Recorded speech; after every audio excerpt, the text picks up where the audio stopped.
The Boys is officially switching genres. In 2027, The Boys may be over, but that doesn't mean The Boys is over.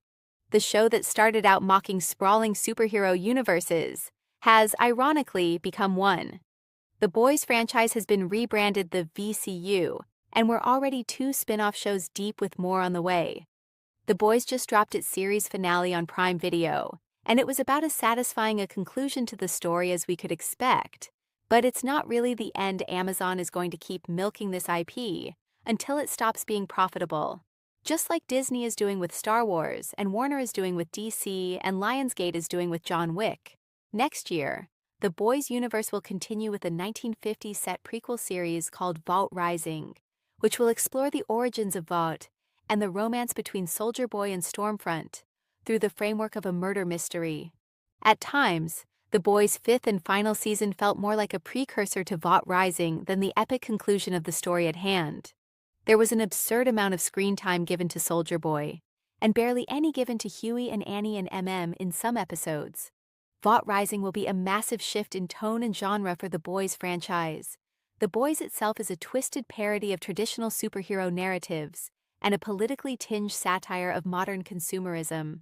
But Vought Rising will be more of a post-war period piece with heavier romance and whodunit elements. It's set in the Boys universe, but it'll feel like something completely different.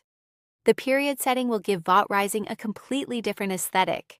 The love story between Soldier Boy and Stormfront will give the plot a completely different hook, and the murder investigation will bring us into a completely different genre. Vought Rising might be the VCU's most radical and ambitious experiment yet, but it won't be the first time the franchise has dabbled in other genres.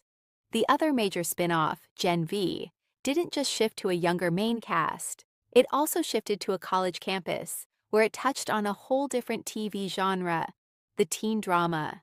Gen 5 is a soup-infested version of a college-bound dramedy like Felicity or A Different World, contrasting the characters' coming-of-age journey with their crime-fighting crusade. The first-ever spin-off from The Boys, the animated anthology Diabolical, explored a different genre in every single episode. Each episode has a different creator's vision of the Boys universe, a different animation style drawing from cartoon classics, and, indeed, a different genre. There's a Looney Tunes-style silent slapstick cartoon following a baby with laser vision on a crazy adventure. There's a Rick and Morty-style pitch-black comedy following a bunch of superpowered kids stuck at Red River. There's an episode in the style of French comics, an episode in the style of Saturday Morning Imports, an episode in the style of K-horror, and an anime-style episode. There's even an episode written by Garth Ennis himself, the creator of The Boys, in the style of the original comics. Suffice to say, Vought Rising isn't The Boys franchise's first genre-bending rodeo. Every previous spin-off in this franchise has set out to do something different with its tone and genre. It's one of the reasons the VCU has been so successful and had more longevity than a lot of other attempted cinematic universes. Looking at you, Dark Universe? Oh, what could have been?